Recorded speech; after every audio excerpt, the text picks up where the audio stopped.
Welcome back to Explain America. This is your host, Kyle Becker. Well, Jack Smith knew from day one that Donald Trump had the right to object to elections. It is his legal right under the U.S. Constitution to object to election results, and that includes alternate slates of electors. But we have heard for years the fake news line that these were fake electors and the insinuations that they were somehow illegal or that they were unconstitutional. But this is being absolutely blown wide open with new revelations that they knew that it was legal all along, and they prosecuted Trump and his supporters anyways. But before we get into the story, please like, share, and comment at Explain America.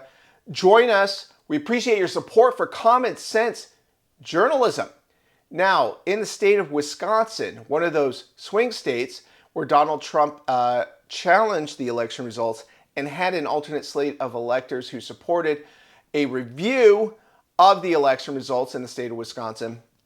Well, the Justice Department in that state initially concluded that Trump's 2020 re-election campaign's plan for alternate electors after losing the presidential race there was not illegal. Okay, so I just want you to keep that in mind every time you see a news story in the mainstream media about fake electors.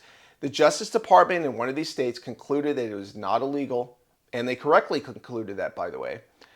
So after the Justice Department special counsel Jack Smith brought federal charges against Donald Trump, well, Wisconsin's Democratic Attorney General followed suit with charges against campaign members just ahead of Trump's successful 2024 re-election bid. Well, that was after receiving a legal complaint from left-wing advocacy groups calling for a state-level investigation. And so the Wisconsin DOJ issued a lengthy memo in early 2022 that concluded Wisconsin law does not prohibit an alternate set of electors from meeting, and it also added that based upon the text of the relevant statutes, and in light of the facts, historical precedent, and related federal authorities, this memorandum concludes that the complaint does not raise a reasonable suspicion that respondents, aka the alternate Republican electors, violated Wisconsin law. Well, guess what happened? Smith indicted Trump in the summer of 2023 related to his alleged actions related to the 2020 election, and that followed a year later by superseding charges in summer of 2024. Well, Smith contended that Trump, quote, pursued unlawful means of discounting legitimate votes, unquote.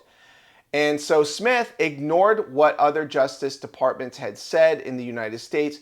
He came up with a fake narrative, and he was really a political hatchet man. He did not care about the rule of law in the United States. He knew damn well that Donald Trump had the legal right to object to elections, but the radical Democratic Party, they had selected special counsel Jack Smith without voting for them in the U.S. Senate and dispatched him to interfere in the 2024 election.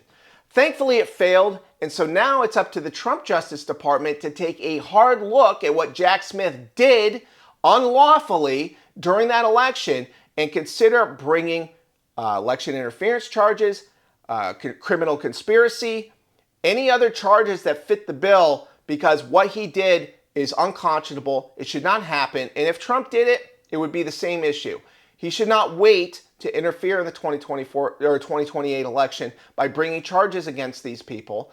If they violated the law, they need to be in front of a grand jury or potentially a jury of their peers to face the criminal charges that are rightfully applied to these insidious and unlawful actions.